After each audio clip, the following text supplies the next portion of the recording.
Welcome back to another episode of the Lender Podcast. My name is Bryce. I'm your host. And today we're talking about some of the top mistakes that I made and also that I've seen other lenders make as either a new or kind of less experienced hard money lender. And these are things that I wish somebody else had taught me or explained to me, or just that I think other lenders should know about, which some of these are, for the most part, common knowledge, but others are a little bit less common. So before we jump into the episode, I do want to share today's sponsor, which is Lender. Lender is a hard and private money lending origination and servicing tool. So many lenders use Excel, which in my opinion is not the greatest tool. It's kind of the natural first step in your progression. But as you grow and you scale, you really should check out a more robust automated software solution to manage all of your loans, all of your investors, all of your borrowers, all the collateral, just all the due diligence steps and the paperwork and the entity documents, and just everything all in one spot so that you know that you don't miss anything. So when I started, I too used Excel, and I grew out of it really quickly and learned that there's definitely a better way. So we use Lender in our own business. It's worked out great for us, and I think you should definitely check it out. You can check that out by going to joinlender, lendr.com, joinlender.com, and get started. Okay, so let's jump into the number one newbie mistake that I see. And these are not in any particular order necessarily, but the number one thing that I see is basically inadequate due diligence. Most lenders, unless you've been in the real estate world for a long time, they're excited to do their first deal. And so, really, really quickly, they just say, okay, yep, let's wire the funds, do the docs, and we'll be good to go. I guess it depends on just kind of your nature as an investor. Personally, I'm definitely less risk averse than a lot of people are. And so I'm a little bit more willing to just jump in and say, okay, let's do this, let's go. Because I think sometimes investing does love speed with, I'm putting a little asterisk there because I don't know that that's always the case, but sometimes investing does love speed. There are some opportunities that you do want to jump in relatively quick. Hard money lending is not that way. These deals that come along, they're a dime a dozen. And I heard a quote once that said, the deal of a lifetime comes around about twice a year. And I I love that because it's so true. People think that these opportunities are never going to come around again, and it's just not true. And so it's definitely okay to pass on a deal or be a little bit more conservative or just take a little bit longer with your due diligence. So let's make sure that we look at all of the numbers, we look at all of the comps, we make sure that our LTV, our loan to value, our loan to ARV looks good, our loan to cost looks good. Just all the basic check mark metrics. We want to make sure that everything looks good. When you're putting your funds on the line, not to mention investors' capital on the line, you want to be extremely careful with the due diligence, all of your underwriting. And yes, one of the great things about hard money is there is an element of speed. So typically we can underwrite a deal in a day or, an hour, whatever it is. And then we can typically fund, the same day or the next day or whatever it is, as long as all the title work is completed. And so I think because that's one of the pros of the business, sometimes people get a little bit too aggressive and too fast and just say, wire, send a wire and, we're done, check it off next. I think that's where you get into trouble. Another thing that I see very common is overvaluing the collateral. So a lot of lenders will just take the borrower's numbers at face value. And more often than not, I see that borrowers are definitely inflating their numbers. And I don't know if they're trying to be intentionally malicious, but I think a lot of borrowers are overly optimistic on the ARV and the market conditions, and they think it's going to be a great flip. And sometimes that is the case. And 2-3 years ago, that was the case. You could pretty much buy anything. And by the time you were completing that project, you've held on it for 3-4 months.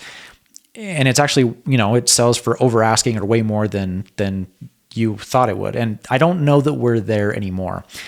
Typically, I like to take anywhere from 5 to 7% of the borrower's value, whatever they say it is, and take that off the top, just because I find that it gives you a little bit more realistic number as to what it really is. And along with that too, everybody knows that so I for example, I collect comps from the borrowers. I say, hey, what makes you think that this is what your ARV is going to be? What makes the property worth this right now?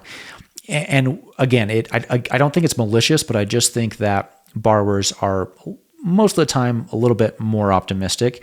And those comps are pretty easy to find whatever you want. You say you want this property to sell for $400,000, you can typically find a comp that, something in a similar price range, similar neighborhood, similar size, square footage, similar style, ranch home or whatever it is, sold for $400,000.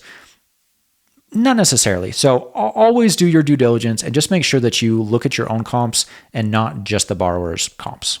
I also see a lot of borrowers who are overly optimistic on the current market conditions. And this is your job as a lender to kind of like, someone once told me like, you're a steward of capital. Like I think of a bodyguard or, a knight in shining armor, and he's got his whole suit here and he's all decked out. And someone just said like, you're a steward of capital. And I really liked how that resonated.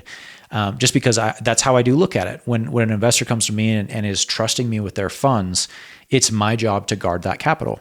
And I would feel so much more terrible if I were to have lost an investor's money over my own. Obviously, I don't want to lose my own capital, but I will do everything in my power to not lose investor capital.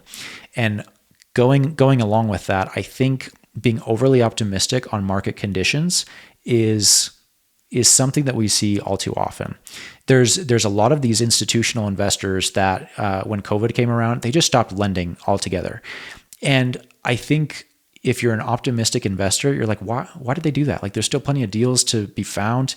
And I think that was really smart of them. Like, when you see a change in the market, you could protect a lot of capital by just pumping the brakes a little bit. Like, let's say maybe let's not stop lending entirely, but let's not do 75% LTV. Let's maybe do 65%. And if that means that we can't lend to some of the traditional borrowers that we've lent to in the past, then so be it, because it is your job to guard that capital. So one great thing about being a lender is you do get a pulse on the market just because you have outstanding loans. And so you can see, are things churning really quickly or are loans taking a little bit longer to pay off?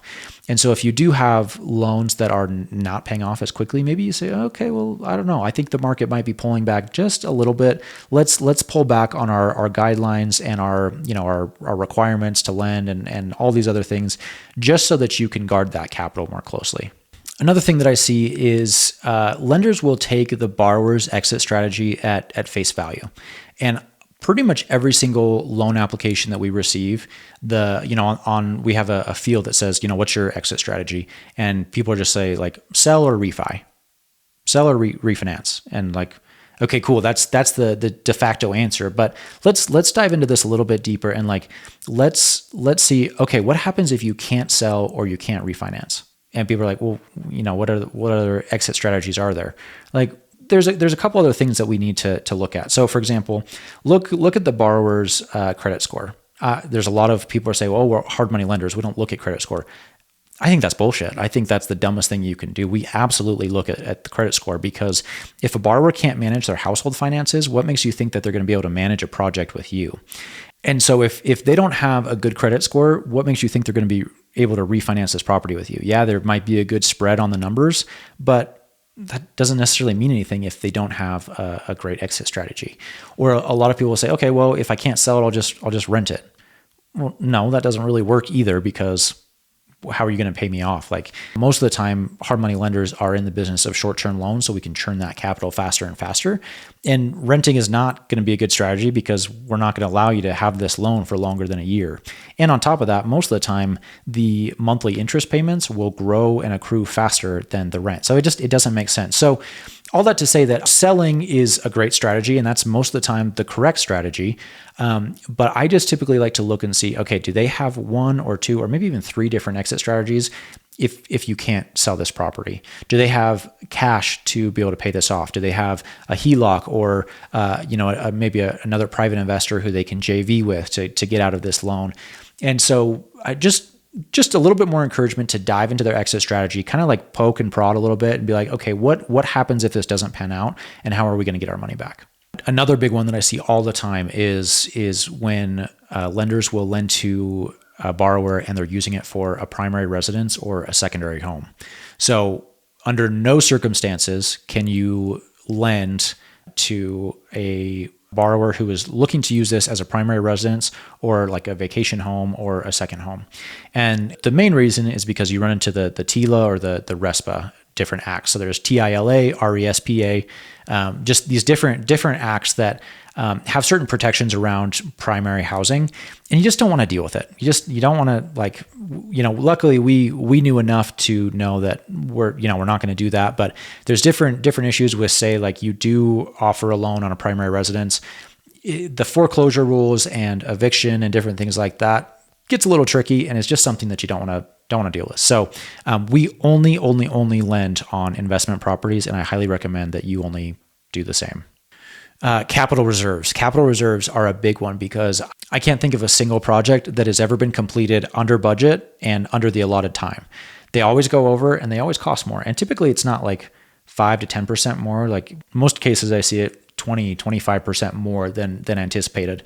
And I'd even say that for myself, we're pretty conservative when it comes to estimating numbers. Like when we were flipping houses, we would add, an additional 10 grand, 12 grand, 15 grand, just for some additional padding. And a lot of people are like, wow, that's kind of a lot. And we're like, yeah, we just really wanted to make sure that like we had the cash and everything was just, broken down by line, and we had kind of a little buffer. But I truly cannot think of a single case where we didn't go over that buffer and then some, maybe twice with over 70 flips that we had. Like it was very rare. So all that to say, when you're looking at your borrower's cash reserves, just make sure that they've got significant cash set aside in a high yield savings account or whatever it may be, a line of credit, so that when things do go over budget, they've got enough of a buffer, enough of a cushion to make sure that they can finish the renovation, get the property on the market, sell it, and pay you back. The last thing that I see happen all the time is inadequate legal docs. So a lot of people will just find some basic, like just Rocket Lawyer docs or whatever it may be, and they're like, okay, this looks good and sufficient. Always have your docs checked by a real estate attorney, and not necessarily someone who's just a real estate attorney, somebody who is specifically familiar with the lending laws and regulations where you live. If you don't know of anybody or don't have somebody close around you who is like really good in the lending space, I highly recommend Gerasi Law. I believe they're out of Chicago, but their entire business model, and again, they're not sponsored or affiliated or anything like this, but we've just worked with them in the past and they've been great. They are specifically targeted and only working in the private and hard money lending space. And so if you need docs, they're a great resource to just review and check everything and make sure that it's legal and binding in your specific state as well. As far as our docs go, it's pretty run of the mill. So I lend in Idaho, so we have our deed of trust. We also have a personal guarantee to make sure that if a borrower can't perform, we can also go after their personal assets. They're personally guaranteeing this property. We also have a high cost loan disclosure with a flag in there that says like this is for commercial purpose. So it just goes to show that like the borrower has agreed that yes, this is going to be a high cost loan, and I'm entering into that for a reason. And then we also have a balloon payment disclosure, just saying like, look, this is a very short term loan, either 6 or 12 months, whatever it is, and you expect to pay it off in full within that time frame. So those are some basics. Like you can do a couple other things like use of funds affidavits. That's probably another episode that we can talk about later. But just make sure that your docs are always double checked by an attorney or Gerasi or whoever it may be, because so many people will just use these docs, run of the mill, and just like reuse them over and over and over and over again, and not have them updated or revised or checked at least periodically. It's so worth it to make sure that everything is binding and that, in the event of a default or whatever it may be, you're protected and you can actually take this property back. So that is it for today's episode. Hopefully you learned a thing or two about some of the top mistakes that I wish I didn't make when I was just starting out. Again, like I said, some of these I didn't necessarily make, but I wish somebody had taught me, or whatever it may be. So let me know if there's anything that I missed out that you wish someone had taught you when you were just starting out. But until next week, we'll chat with you then.